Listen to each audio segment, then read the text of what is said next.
Alors, nous sommes rendus dans encore un mois à tous les lundis et le 2 février sera notre grand jour de consécration.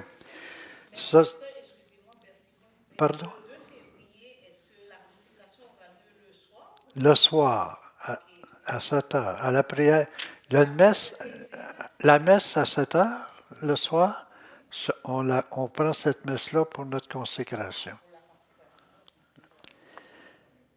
Je vous propose une prière de Saint Augustin. Elle est dans le traité de la vraie dévotion au numéro 67, mais elle est en latin. Mais on l'a traduit en note, elle est en français. Et cette prière, Montfort, lui, il la disait à tous les jours.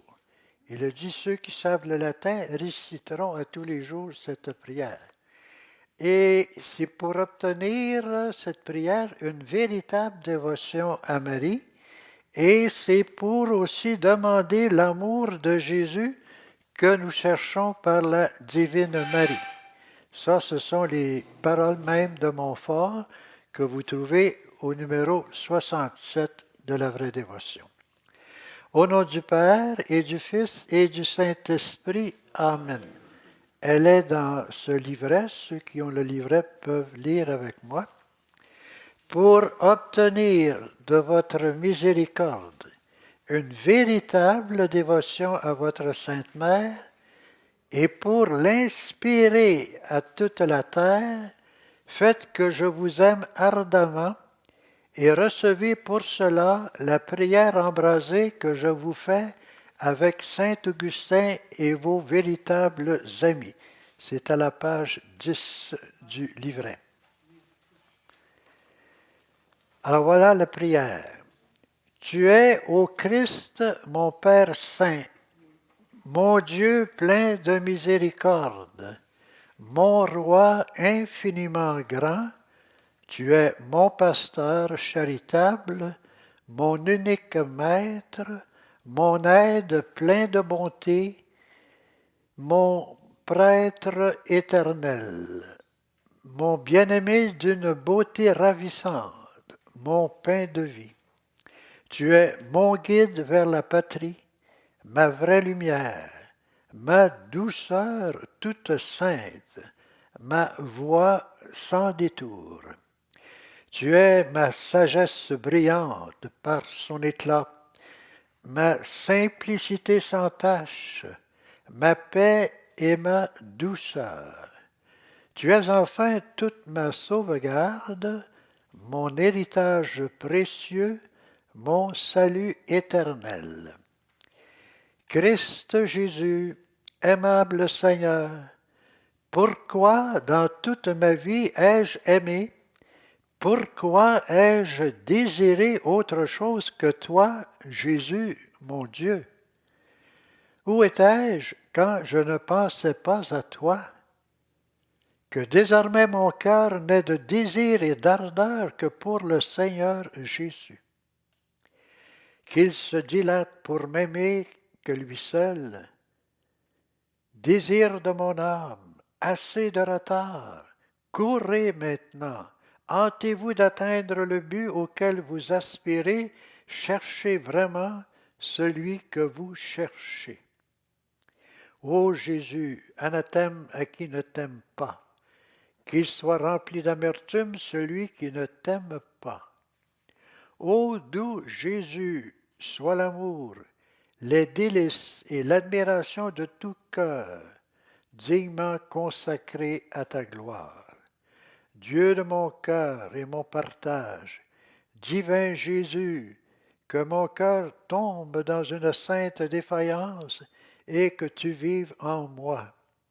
Que dans mon âme s'allume un charbon brûlant de ton amour et qu'il y croise en feu parfait. Qu'il brûle sans cesse sur l'autel de mon cœur, qu'il embrase le plus intime de mon être, qu'il consume le fond de mon âme, enfin au jour de ma mort, je paraisse devant toi tout consommé dans ton amour. Amen. Alors c'est une belle prière de Saint Augustin Et vous avez remarqué que par 3 fois, il va employer l'expression du doux Jésus, la douceur de Jésus. Et le dernier sermon du Père de Montfort avant de mourir, c'était sur la douceur de Jésus. Alors, bienvenue et bonne et nouvelle année à nos nouveaux, pas nos nouveaux, mais à ceux et celles qui arrivent. Alors, ce soir, nous sommes à la 7e session et on a vu, comme l'a proposé Montfort, une semaine sur le mépris du monde, une semaine sur la connaissance de nous-mêmes, une semaine sur la connaissance de Marie et une semaine, c'était la dernière session, sur la connaissance du Christ. Alors, ce soir, je voudrais vous proposer les motifs pour une parfaite dévotion à la Vierge Marie. Il y a une différence entre une parfaite dévotion et une vraie dévotion à la Vierge Marie. La vraie dévotion, elle est très bonne, mais Montfort en propose une qui est parfaite.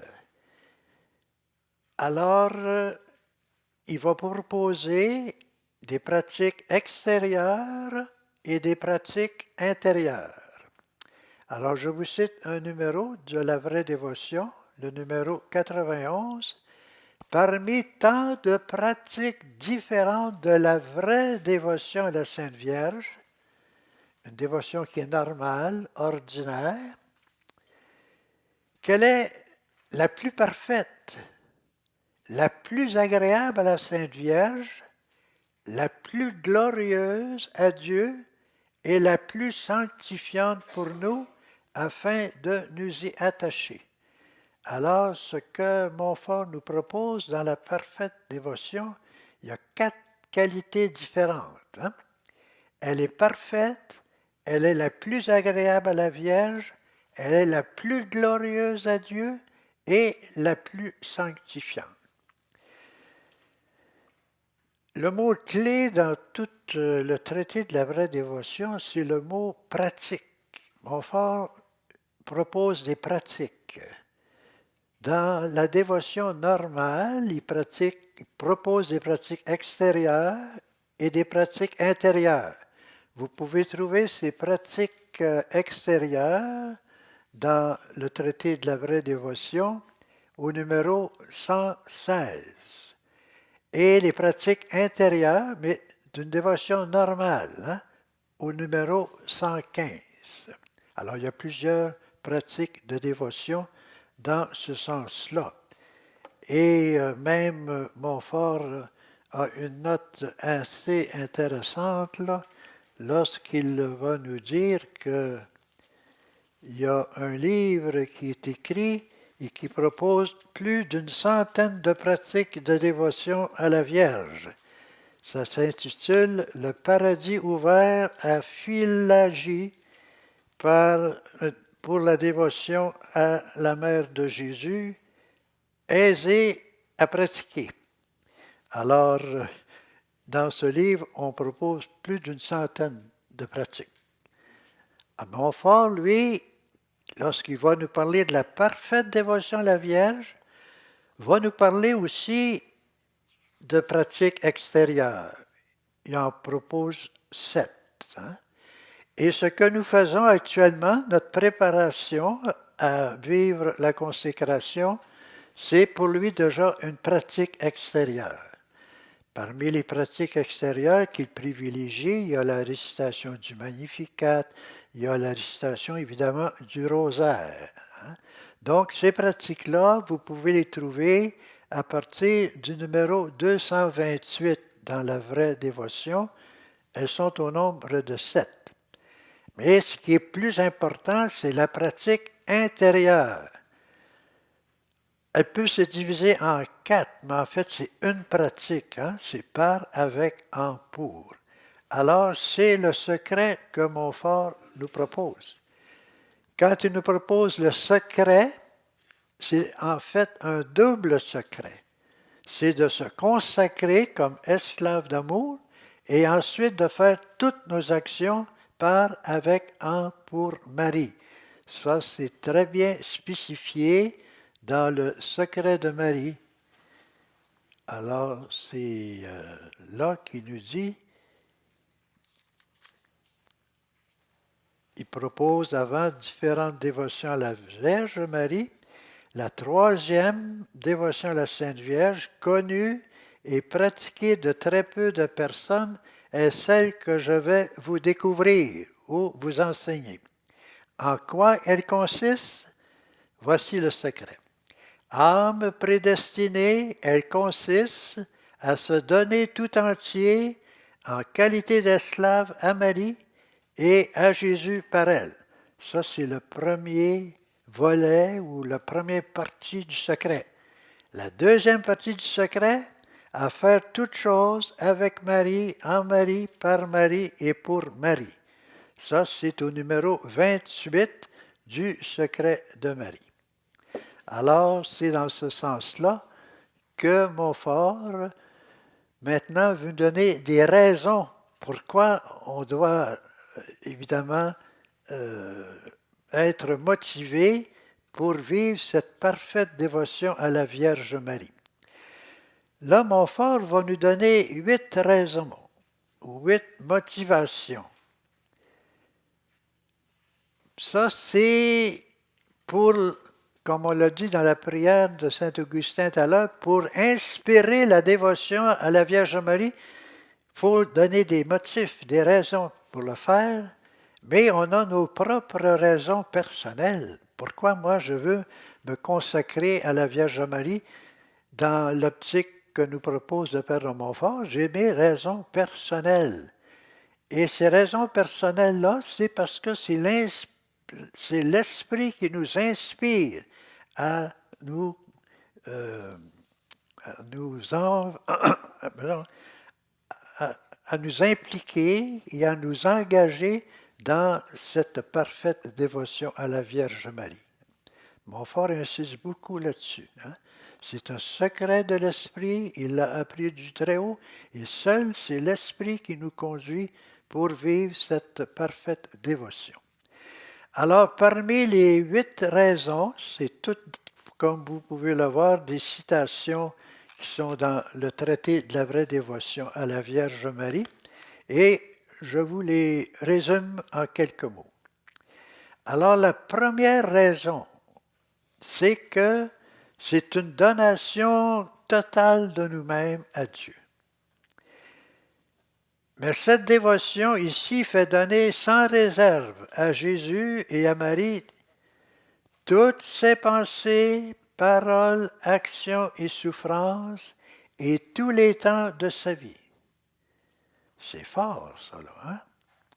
En sorte que, soit qu'il veille ou qu'il dorme, soit qu'il boive ou qu'il mange, soit qu'il fasse les actions les plus grandes, soit qu'il fasse les plus petites, il est toujours vrai de dire que ce qu'il fait, quoiqu'il n'y pense pas, est à Jésus et à Marie en vertu de son offrande, à moins qu'il ne l'ait expressément rétracté.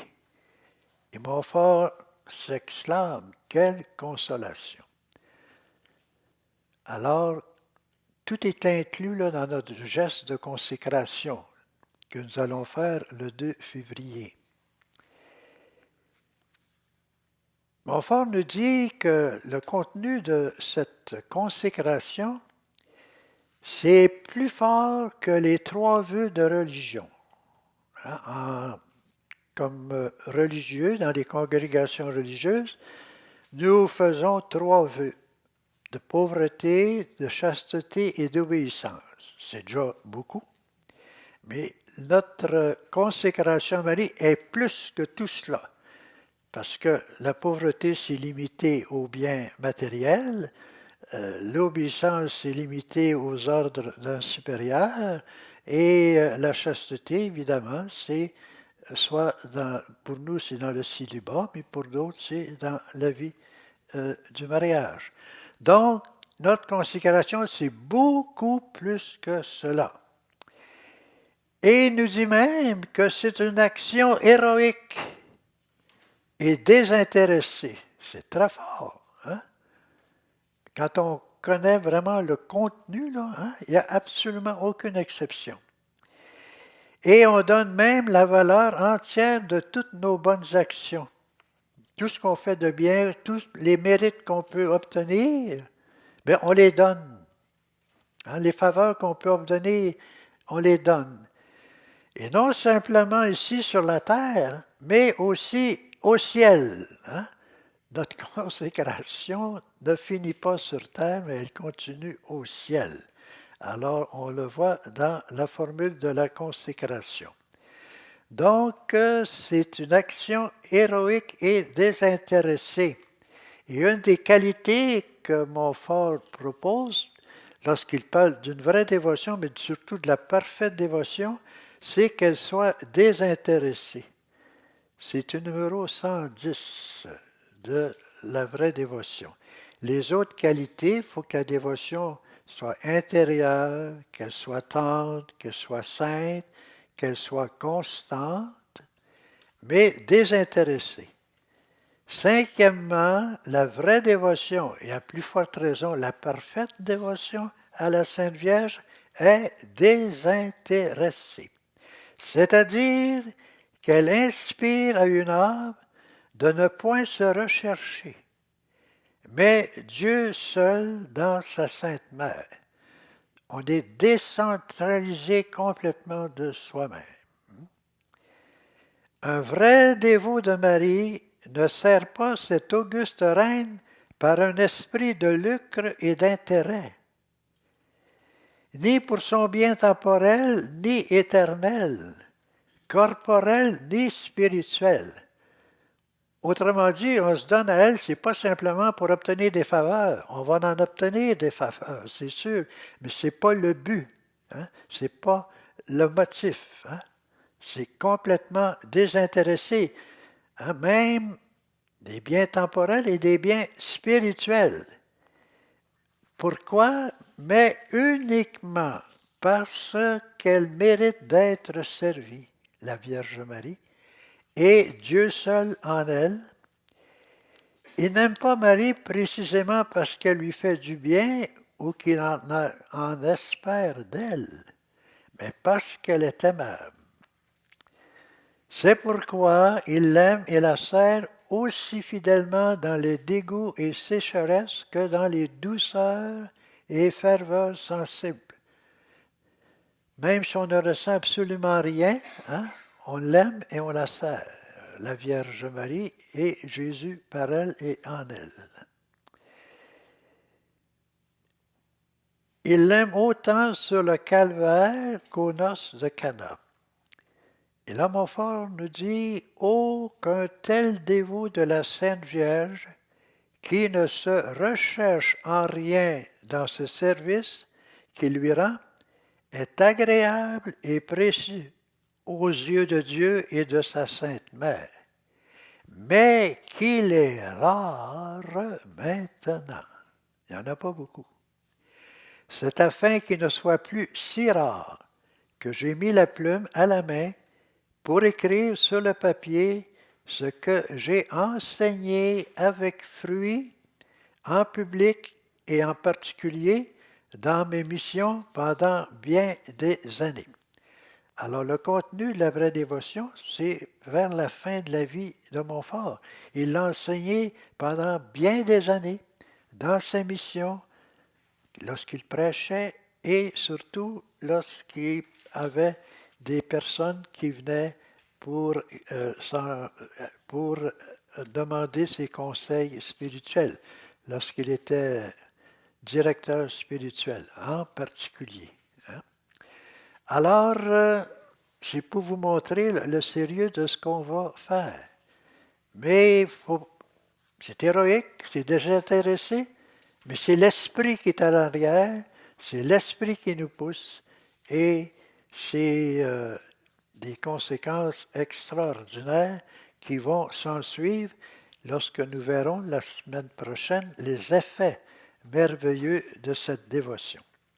Donc, la première raison, C'est une donation amoureuse totale de soi-même à Dieu.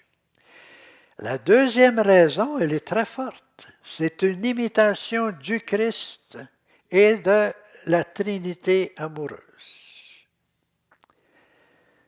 C'est ce qui a converti le pape Jean-Paul II là, dans le document que je vous ai passé la semaine dernière, c'est bien expliqué. Hein? Donc, il n'y a point trouvé, c'est le Christ, de moyen plus parfait et plus court que de faire de cette gloire de Dieu, de se soumettre en toutes choses à la très sainte Vierge, non seulement pendant les 8, 10 ou 15 années premières de sa vie, comme les autres enfants, mais pendant 30 ans, etc.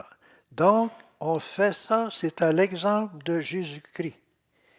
Oh, qu'on glorifie hautement Dieu en se soumettant à Marie à l'exemple de Jésus. Quand j'ai une relation intime avec la Vierge, je suis l'exemple de Jésus. Et c'est Jésus qui nous conduit à Marie. Hier, je donnais une homélie sur l'Épiphanie et Saint Matthieu emploie 5 fois l'expression « élevir l'enfant avec Marie, sa mère ». L'enfant avec Marie, sa mère. L'enfant vient avant Marie, c'est l'enfant qui nous indique la Vierge Marie. Voilà ma mère. Et plus tard, sur la croix, dans un moment extraordinaire et un geste vraiment incroyable, il va nous donner sa propre mère. Voici ta mère. Donc, c'est Jésus qui nous donne Marie. Hein? C'est un cadeau de Jésus. Alors, c'est dans les évangiles, ça, là. Je n'invente rien. Hein? Donc, le deuxième motif, c'est parce que ça nous fait imiter Jésus et même la Trinité. On l'a vu lorsqu'on a vu précédemment que la relation de Marie avec les personnes de la Trinité. C'est Dieu le Père, le Fils et l'Esprit avant l'incarnation qui veulent l'humble chemin ou l'humble route de Marie durant l'incarnation et après l'incarnation. Et après l'incarnation, c'est aujourd'hui en 2018. Hein? Ça va jusque-là. Donc, c'est une imitation du Christ, une imitation de la Trinité. Et Montfort va ajouter que ça nous fait pratiquer aussi l'humilité. Donc, seul on n'est pas capable, ça nous prend quelqu'un pour nous aider et on se confie à Marie. Donc, vous avez le texte là, sur le Christ et sur la Trinité.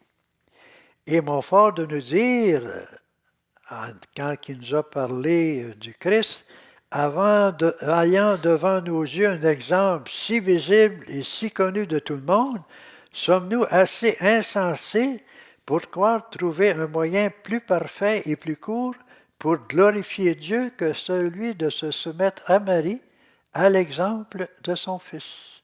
Et quand il parle de la Trinité, après tant et de si pressants exemples de cette Trinité, pouvons-nous, sans un extrême aveuglement, nous passer de Marie, ne pas nous consacrer à elle et dépendre d'elle pour aller à Dieu et pour nous sacrifier à Dieu? Les conséquences de tout cela, de plus, c'est ici une pratique d'une grande humilité que Dieu aime par-dessus toutes les autres vertus. Une autre raison pour se consacrer totalement à la Vierge Marie, et là, c'est pour nous obtenir les faveurs de Marie à notre égard. Dans la dévotion désintéressée, on disait que ce n'était pas le but primordial, mais les conséquences sont là. On obtient les faveurs de Marie. On se donne tout entier à Marie. Marie se donne tout entière à chacun et chacune de nous. Alors ça, c'est un très beau numéro. C'est le numéro 144 de la vraie dévotion. La très sainte Vierge, qui est une mère de douceur et de miséricorde, et qui ne se laisse jamais vaincre en amour et en libéralité, voyant qu'on se donne tout entier à elle pour l'honorer et la servir, en se dépouillant de ce qu'on a de plus cher pour l'en orner, elle se donne aussi tout entière et d'une manière ineffable, on ne peut pas s'imaginer, ineffable, à celui qui lui donne tout. Alors, qu'est-ce qu'elle nous donne? Elle nous fait s'engloutir dans l'abîme de ses grâces. On est plongé dans l'abîme, dans l'océan des grâces de Marie. Elle nous orne de ses mérites. Elle nous embellit de ses mérites. Elle appuie de sa puissance. Elle est comme une armée rangée en bataille. Elle l'éclaire de sa lumière. Vierge de lumière, vous connaissez ce chant. Elle l'embrase de son amour. Elle lui communique ses vertus, son humilité, sa foi, sa pureté et toutes les autres vertus de Marie. Elle se rend sa caution, c'est-à-dire son avocat, son avocate, son supplément et son tout envers Jésus. Enfin, comme cette personne consacrée est toute à Marie, Marie est aussi toute à elle. C'est fort, ça, là. C'est mutuel. On se donne à elle, elle se donne à nous. En sorte qu'on peut dire de ce parfait ou serviteur et enfant de Marie, ce que Saint Jean l'Évangéliste dit de lui-même, qu'il a pris la très sainte Vierge pour tous ses biens. Le texte latin veut dire qu'il prend Marie chez lui. Montfort cite ce texte, qui est un texte de l'Évangile, dans Saint Jean, et le disciple l'a pris chez lui. C'est le texte clé de son traité de la vraie dévotion. Il va le citer par 4 fois.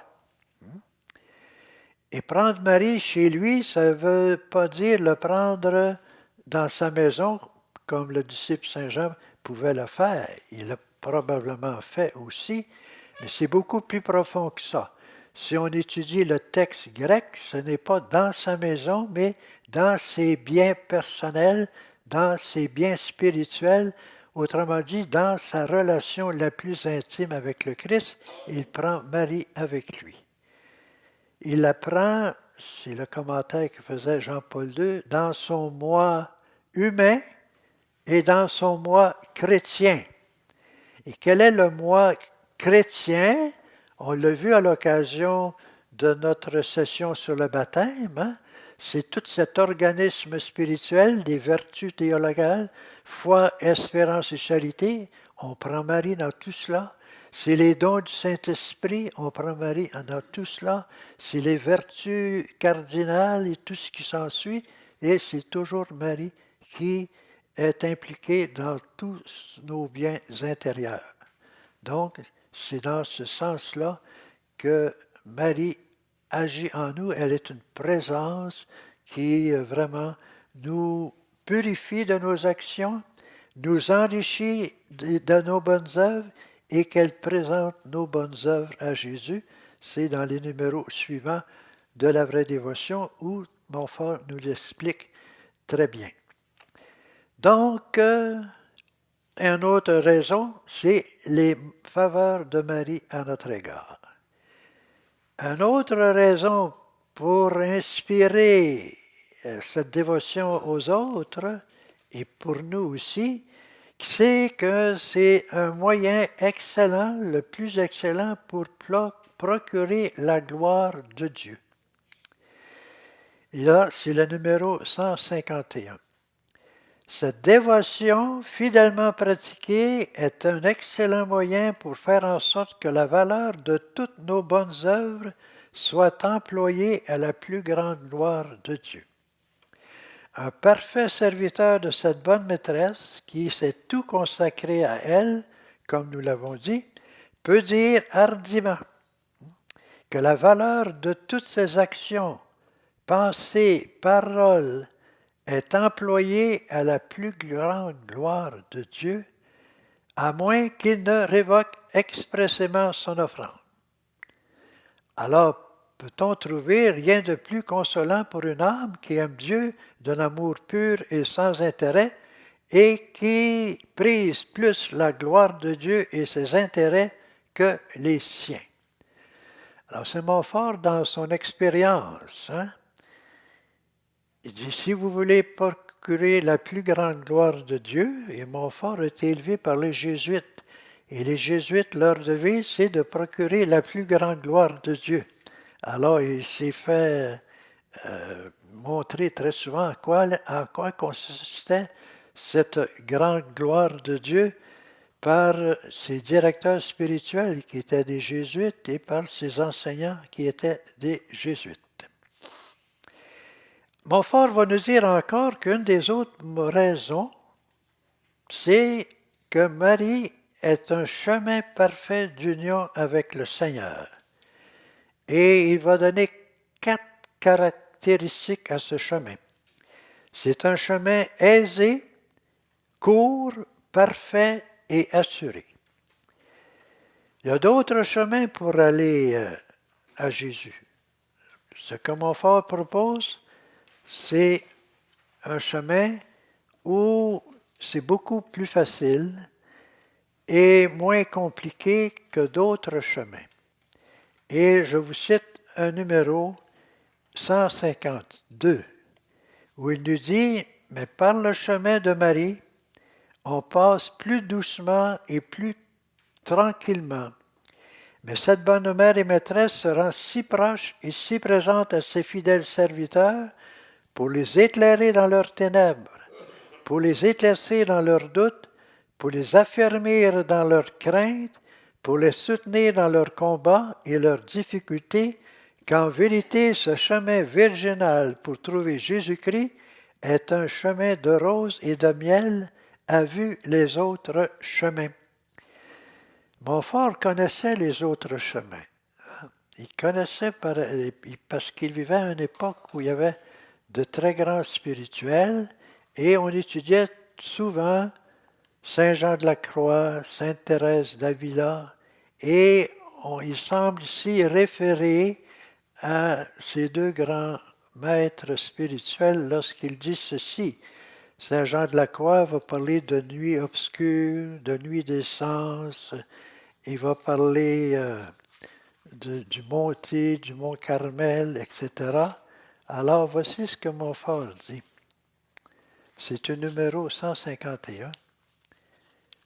Il fait, sans nommer les noms, on peut deviner.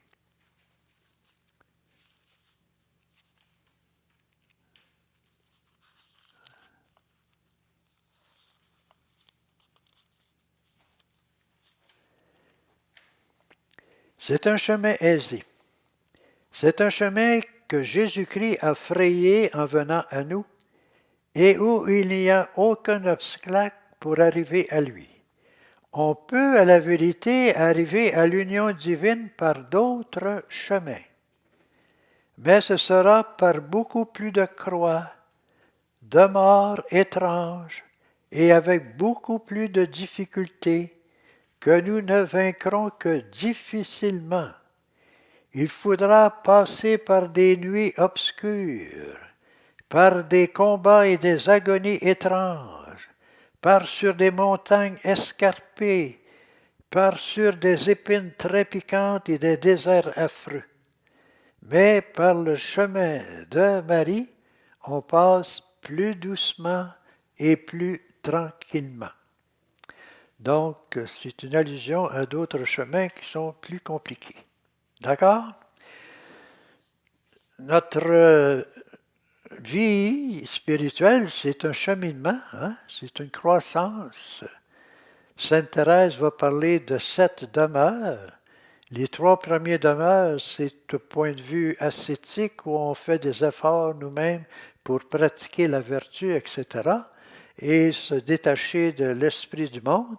Mais de la 4e demeure jusqu'à la 7e, là, c'est ce qu'on appelle la voie passive, c'est l'esprit qui nous pousse, c'est l'esprit qui nous conduit. Et Montfort nous dit la même chose, mais en parlant au lieu de demeure, il parle de degrés. Un premier degré, un deuxième, un degré à l'extérieur, les autres à l'intérieur, jusqu'à ce qu'on atteigne la parfaite union avec le Christ. C'est un chemin court, avec l'appui et l'aide de la conduite de Marie, sans tomber, sans reculer et même sans se retarder. Il avancera à pas de géant vers Jésus-Christ, et par le même chemin, lequel il est écrit que Jésus-Christ est venu vers nous à pas de géant et en peu de temps. C'est toujours l'exemple du Christ qui a pris le chemin de Marie. Et si on prend le même chemin que le Christ, évidemment, on est dans le meilleur chemin possible. C'est un chemin parfait. Cette pratique de dévotion à la Très Sainte Vierge est un chemin parfait pour aller et s'unir à Jésus-Christ, puisque la Divine Marie est la plus parfaite et la plus sainte des pures créatures, et que Jésus-Christ, qui est parfaitement venu à nous, n'a point pris d'autre route de son grand et admirable voyage.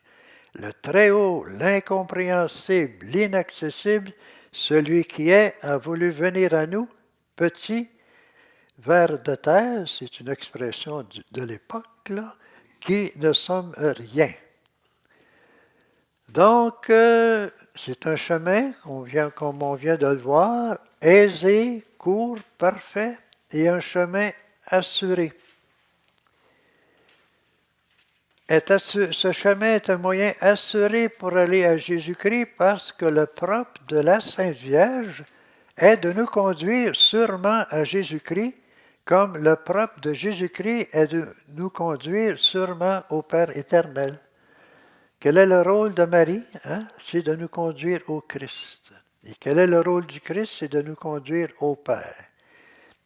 Et une autre motivation que Montfort souligne, c'est que cette dévotion-là nous donne une grande liberté intérieure. Ce bon maître, pour récompense de la captivité amoureuse où on se met, on se donne comme esclave d'amour, va ôter de nous tout scrupule et crainte servile de l'âme qui n'est capable que de l'étrécir et captiver et embrouiller. Tout est donné à la Vierge Marie, on est sûr avec elle, on n'a pas à se préoccuper d'absolument rien, on n'a pas à avoir de scrupules, est-ce que j'ai bien fait, est-ce que j'ai mal fait, on a tout donné à Marie et elle purifie nos actions, les embellit et les présente au Christ. Elle élargit le cœur par une sainte confiance en Dieu. Elle nous donne telle confiance en Dieu qu'on ne s'inquiète pas de nos manquements, de nos faiblesses, parce que Marie est là et elle prend soin de nous.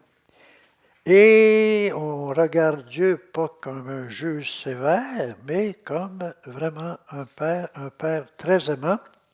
Et cette dévotion nous inspire un amour tendre et filial, un amour de tendresse et un amour filial. Donc, ça nous donne une grande liberté d'esprit. C'est un abandon et c'est Dieu qui agit. On est donné à Marie, on est sûr avec elle qu'elle nous conduit sur les chemins de son Fils. Et ensuite, c'est une dévotion qui nous donne, qui nous procure de plus grands biens au prochain. Par cette pratique, on exerce envers lui la charité. La charité, ce n'est pas ici de donner, par exemple, un aumône à un pauvre. La charité ici, c'est l'amour. C'est l'amour de Dieu et c'est l'amour du prochain plus on se donne au prochain dans l'amour, plus on manifeste notre amour pour Dieu. Et c'est un amour qui se donne, qui donne et qui pardonne. Hein. Donc, si on fait ça par les mains de Marie, puisqu'on lui donne par les mains de Marie tout ce qu'on a de plus cher, qui est la valeur satisfactoire et impétratoire de toutes ses bonnes œuvres, sans accepter la moindre bonne repensée et la moindre petite souffrance. On a tout donné cela. Alors Marie s'occupe de la distribution. Alors, qu'est-ce que c'est ça que les œuvres satisfactoires et impétratoires? C'est des grands mots, là, en relation avec nos mérites. On peut satisfaire pour, disons que les pénitences, hein, c'est comme un paiement qu'on donne pour satisfaire, pour réparer nos torts, nos péchés. Et impétratoire, c'est ce qu'on demande dans nos prières, la supplication qu'on fait pour nous et pour les autres. Mais tout ça, on l'a donné à la Vierge Marie. Et c'est un admirable moyen de persévérance. La très sainte Vierge, elle est obligée par justice, en vertu du contrat de dépôt, de nous garder. Hein, cette bonne mère reçoit toujours, par pure charité, tout ce qu'on lui donne en dépôt. Et quand elle a une fois reçu en qualité de dépositaire, elle est obligée par justice, en vertu du contrat de dépôt, de nous le garder. Oh, qu'un homme qui a tout donné à Marie, qui se confie, il se perd en tout et pour tout en Marie, est heureux. Il est tout à Marie et Marie est tout à lui. Il peut dire hardiment avec David, Ec facta est mihi, Marie est faite pour moi, c'est la traduction du latin, ou avec le disciple bien-aimé, c'est encore le même thème qui vient, Accepit team in mea, c'est la traduction, je l'ai prise pour tout mon bien, ou avec Jésus-Christ, tout ce que j'ai est à vous et tout ce que vous avez est à moi. Alors, c'est les raisons pour lesquelles Montfort nous propose de nous consacrer pour une parfaite, plus qu'une vraie dévotion, mais pour une parfaite dévotion à Marie.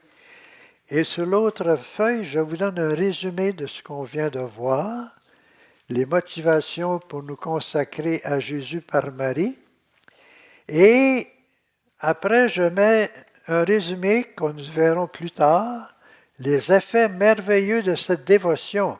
Mais si on considère les effets de cette dévotion en chacun de nous, on veut vouloir se consacrer pour vraiment faire l'expérience de ces effets-là. Les effets peuvent être aussi des motivations pour se donner à elle. Et ensuite, je mets quelques notes sur le rôle maternel de Marie à notre égard. Hein? Ce que la Sainte Vierge fait pour ses esclaves d'amour. Elle nous aime, elle nous entretient de tout, elle nous conduit et dirige, elle nous défend et protège, et elle intercède pour nous. Tout ça peut être aussi des raisons et des motifs, même si on appelle ça des effets de la vraie dévotion à la Vierge Marie, et même si on regarde le rôle maternel de la Vierge Marie à notre égard, ce sont des raisons pour se consacrer à elle. Alors voilà ce que je voulais partager avec vous. Évidemment, dans les textes cités, c'est beaucoup plus détaillé et c'est l'expérience même de Montfort qu'il nous livre à travers ses écrits. Je vous propose des questions de clarification.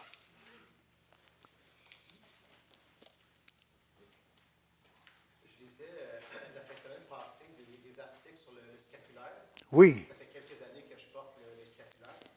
Puis, juste pour faire suite à ce qu'on a vu ici, est-ce que c'est se consacrer davantage que de porter constamment pour le restant de notre vie le scapulaire de Marie? Le scapulaire, c'est une des dévotions extérieures. Montfort va même en parler dans ses dévotions extérieures. Mais les dévotions intérieures sont extérieures, dis-je, sont là pour nous rappeler le plus important, la dévotion intérieure. La dévotion intérieure, c'est notre admiration pour Marie, notre dévotion envers elle, etc. Mais ça fait partie des dévotions extérieures, qui sont très bonnes. Mais Montfort, Montfort, il y a un autre dévotion extérieure qui est comparée un peu au scapulaire, c'est le port de petites chaînettes. Mais il y a eu des abus dans ce sens-là et il faut bien comprendre le sens. Il y en a qui ne portaient pas des chaînettes, mais des grosses chaînes. Et puis donc, il exagérait là, le côté de la dévotion extérieure. Mais il y en a plusieurs qui portent un petit bracelet qui peut être comme une chaînette. Il y a même des femmes ou des jeunes filles qui portent un petit bracelet à la cheville du pied. Là encore, ça peut être considéré comme une petite chaînette que Montfort propose comme dévotion extérieure. Le scapulaire, entre autres, aussi. Le scapulaire, il y a le scapulaire en matériel, il y a la médaille, il y a le scapulaire Bon, il y a le scapulaire, il y en a plusieurs sortes. Hein. rigide en métal. Bon, il y en a. Normalement, le scapulaire, c'est une petite laine là, ou un Oui. petit sachet. Il peut y en avoir aussi plus solide, là. Mais il y en a le scapulaire brun, le scapulaire bleu, vert, différentes dévotions en lien avec le scapulaire. Pour Marie, c'est en fait pour Dieu. Hein, Montfort, il va l'expliquer, là, le sens de cette expression-là. C'est que c'est dans la vraie dévotion, là. Il dit que quand c'est pour Marie, c'est pour mieux, toutes ces dévotions-là, par avec en pour, il faut que ça soit compris toujours pour les faire mieux par avec et pour le Christ. Hein. Donc, quand il parle de la dévotion pour Marie, il dit ceci, pour Marie. Enfin, il faut faire toutes ces actions pour Marie, car comme on s'est tout livré à son service, il est juste qu'on fasse tout pour elle comme un valet, un serviteur ou un esclave. Non pas qu'on la prenne pour la dernière fin, hein, c'est un moyen, hein, c'est pas le but, de ce service qui est Jésus-Christ, mais pour sa fin prochaine, son milieu mystérieux, son moyen aisé pour aller à lui. Ainsi qu'un bon serviteur esclave ne faut pas demeurer oisif, il faut s'appuyer sur de sa protection, entreprendre et faire de grandes choses pour cette auguste souveraine. Et une des grandes choses, c'est de propager cette dévotion. Hein. Il faut défendre ses privilèges quand on lui dispute, il faut soutenir sa gloire quand on l'attaque, il faut attirer tout le monde, si on peut, à son service et à cette vraie et solide dévotion. Donc, c'est pour le Christ, mais par le moyen de Marie. Hein. Il faut parler et crier contre ceux qui aiment, qui abusent de sa dévotion pour outrager son Fils. Montfort va parler de 7 fausses dévotions. Hein. Et en même temps, établir cette véritable dévotion. Quand on dit je travaille pour Marie, je veux établir cette véritable dévotion qui nous conduit au Christ. C'est dans ce sens-là. Alors, il ne faut prétendre d'elle pour récompense de ses petits services que l'honneur d'appartenir à cette si aimable princesse. Ça, c'est la dévotion désintéressée. Hein? Et le bonheur d'être par elle uni à Jésus, son Fils, d'un lien indissoluble dans le temps et l'éternité. Le pour, là, c'est dans ce sens-là. Yes. Je voudrais souligner Non. Disons que Montfort nous dit que cette parfaite dévotion, on donne plus que l'on peut donner lorsqu'on fait 3 vœux de religion. Hein? Alors, c'est juste pour dire que c'est plus que les vœux de religion. Mais on a notre manque de fidélité, hein, à vivre la vraie dévotion ne concerne pas les vœux du tout, du tout. Hein. Ça n'a aucun rapport avec les vœux. C'est une infidélité à notre engagement, mais aucun rapport avec les vœux de religion, là. Mais on donne plus. Par les vœux de religion, on donne la vœu de pauvreté du matériel. On dit que j'ai du matériel dans un sens. Je n'ai pas le droit, moi, comme religieux, disons, de posséder du matériel sans la permission de mon supérieur. Hein? Disons, j'ai un ordinateur, hein? Mais pour l'avoir, l'ordinateur, j'en prends la permission de mon supérieur pour le garder puis pour m'en servir. C'est une façon de vivre le vœu de pauvreté que rien ne nous appartient. Ça peut varier aussi avec différentes congrégations religieuses. Il y en a qui sont plus sévères, il y en a qui sont moins sévères. Par exemple, si je reçois un héritage, c'est considéré comme un bien patrimonial. Je peux faire dans mon testament le donner à qui je veux. Je peux le donner à la congrégation, mais je peux le donner à une autre personne, à mon frère ou pour une œuvre de bienfaisance, des choses semblables. Ça varie avec les différentes congrégations, là. Il y en a qui sont plus sévères que d'autres. Non. Tout ça, c'est en lien avec la personne et son directeur spirituel. Il ne demande pas aucune pénitence spéciale, aucun jeûne, rien de ça. Et ceux qui sont dans cette ligne-là, il faut que ça soit fait en prudence et en sagesse. Oui, c'est sûr, c'est sûr. C'est pas que... Si on néglige Marie, on néglige Jésus par le fait même. Alors, je vous souhaite une bonne soirée, un bon retour à la maison, malgré la neige, mais c'est très beau.